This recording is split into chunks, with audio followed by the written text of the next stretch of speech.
Hey guys, so today I'm going to show you a tour of my 1992 Mercedes-Benz 500 SEL. So this is what an S-Class looked like back in 1992, almost 30 years ago. This one was built in 91. So I'm going to show you around the exterior, the interior, some of the features, and I'll start the car up for you. And I'll just give you an in-depth tour of this 1992 S-Class. So as some of you may remember who've been on my channel for a while, I used to have a 94 S500. That was my last one. And I used to have some videos on that, and really what happened with that car is I pretty much gave up on it. It was too far gone. It had a lot of problems. It needed a lot of work. It had power steering leaks, suspension collapsed, just a lot of problems after over 200,000 miles.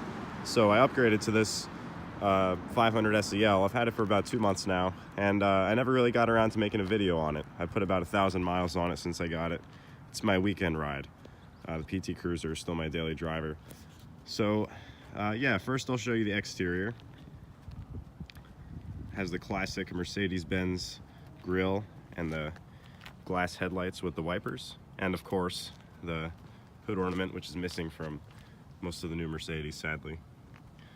Overall, it's a very beautiful front end. This is one of my favorite cars to look at from the front. Absolutely gorgeous and stately. And it has the 16-inch alloy wheels on Cooper tires that I just put on about 1,000 miles on these tires. And the car's a little bit dirty. The wheels should be shining a little bit more. I just have to wash it. It's very big. This car is about 18 feet long and it weighs about 5,700 pounds. But it's a BBC, a big, beautiful car. You can see in the back there, 500 SEL. This is the very first model year of the W140 S-Class. And 92 and 93, they still had the old-fashioned 500 SEL before they switched it to S500. So that's one good easy way to tell if you have an early model year. So this one's in beautiful shape compared to the other one. You can just see how much higher off the ground the suspension is. If anyone's seen my old videos, I don't have them up anymore because I just didn't want my channel cluttered with videos on that car. It's just in beautiful shape. This car, I bought it from the original owner at an estate sale, who's had it since it was brand new in 1991. And she died. So yeah, I bought it in an estate sale.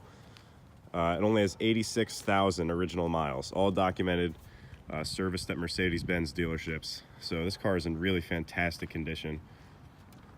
All right, so you can see the sunroof is up. But I'm gonna show you underneath first, just to give you an idea of how pristine this car is. There's no rust. There's no rust whatsoever underneath of this car. There's no rust in the wheel wells. A little bit of dirt because I haven't washed this car in a couple of weeks. But absolutely pristine condition.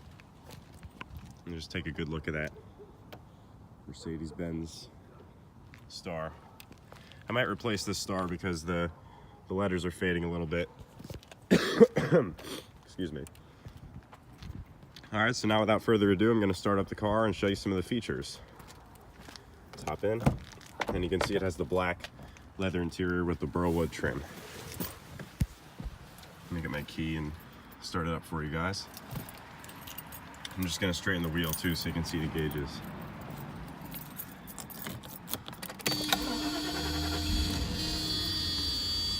So as you can see, it starts right up. So here are your gauges. It's getting a little bit dark out, so excuse me if it gets grainy. You have your gas gauge, your instant mileage, your coolant temperature, oil pressure gauge, and you have your speedometer here.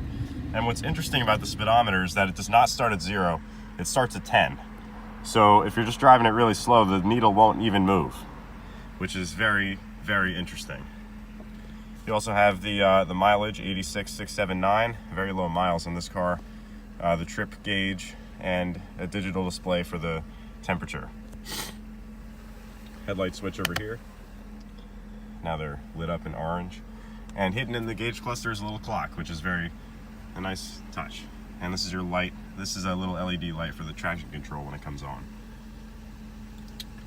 So I'm gonna show you under the hood now that the car's running.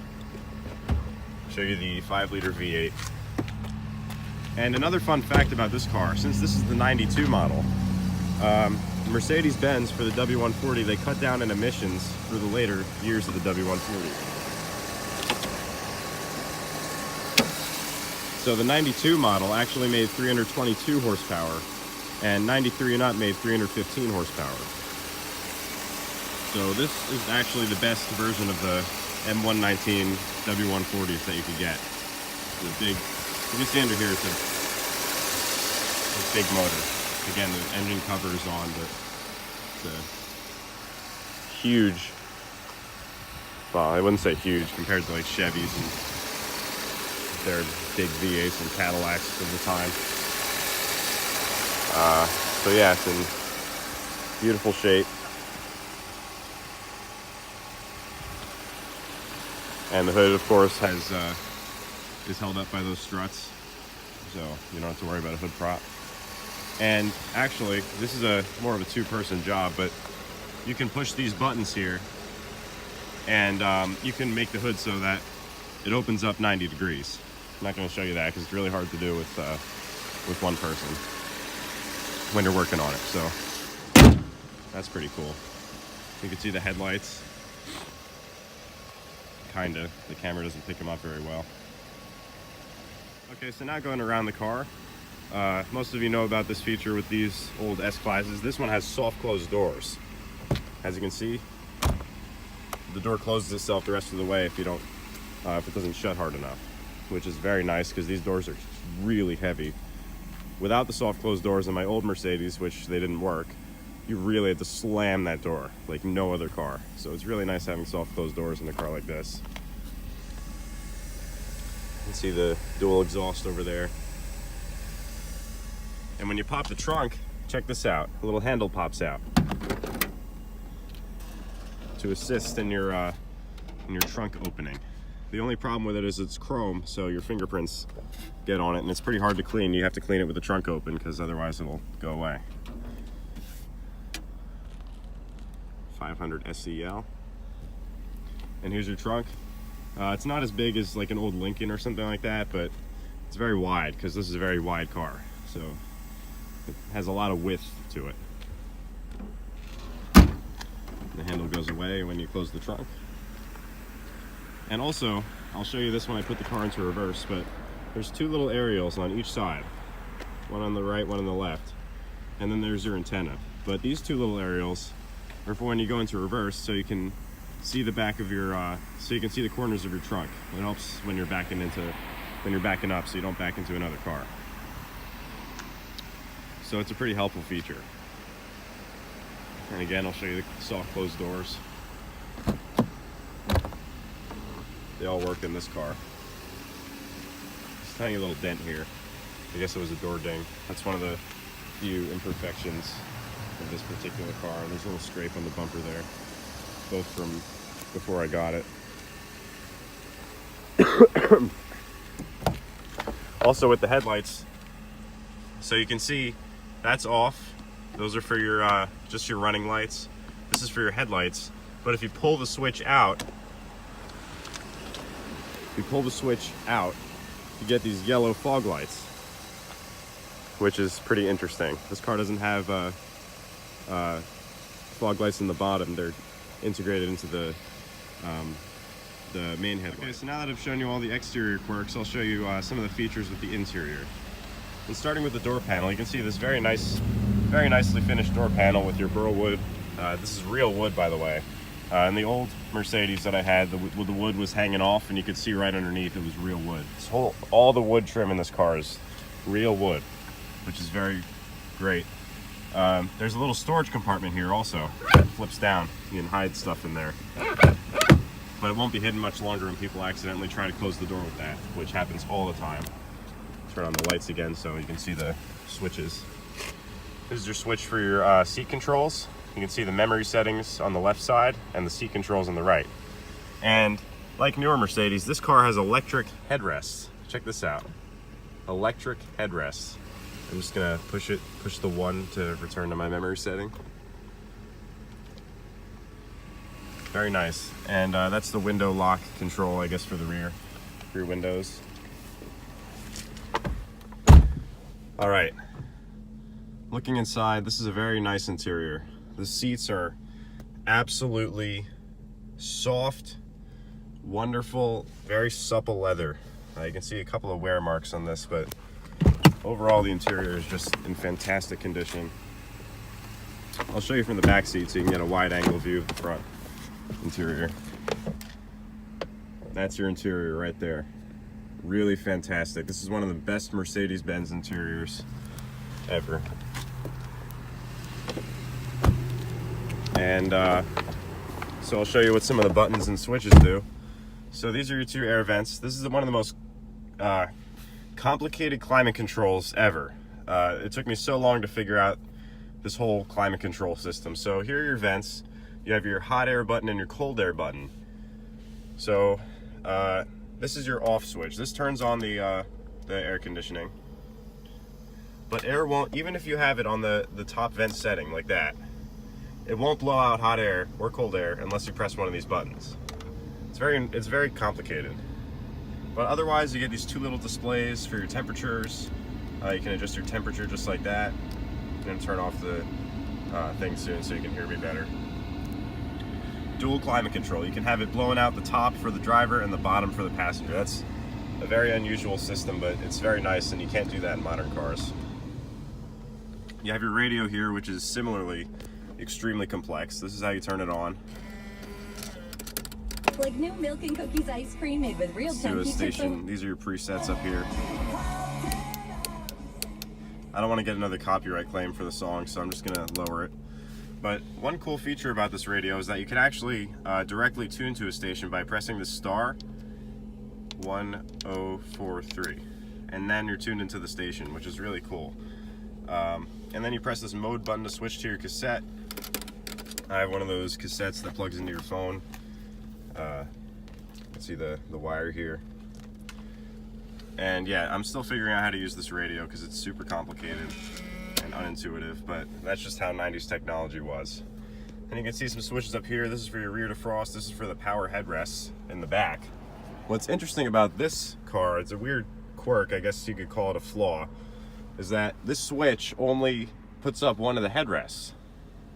So you may be thinking, that headrest doesn't work. But that's not true. Watch this. That switch up front only controls that headrest in this car. But when you do it from the back door, this headrest goes up. So that's kind of strange. I don't know why that is, but luckily this is the one you can reach from the driver's seat. You can just reach your hand back there. So you don't have to disappoint your passengers. So I already showed you the climate controls on the radio. This is your snow chain mode for tires. You have your heated seats. This is the low setting. This is the high setting. Unfortunately, you don't have cooled seats, but most people assume that's what it means. You have your electric mirrors, and yes, this car does have an electric rear view mirror. You can hear the motor working there. Just reset that.